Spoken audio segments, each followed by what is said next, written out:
কেন নিয়ম ভাঙা যায় না বলতে পারো? কাউকে খুব করে মন চাইলেও সুখে থাকার তাগিদে নিয়ম ভেঙে কেন তার সঙ্গে আজীবন থাকা যায় না? কারো প্রতি তীব্র ভালোবাসা থাকলেও কেন নিয়ম ভেঙে বলা যায় না আমি তোমায় ভালোবাসি? জানি কাউকে ভালোবাসতে গেলে কোনো অনুমতির প্রয়োজন হয় না, শুধুই তাকে ভালোবাসা যায়। তবুও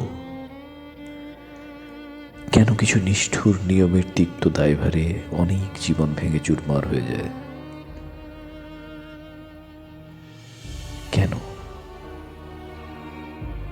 নিয়ম কি জীবনের থেকেও বেশি মূল্যবান?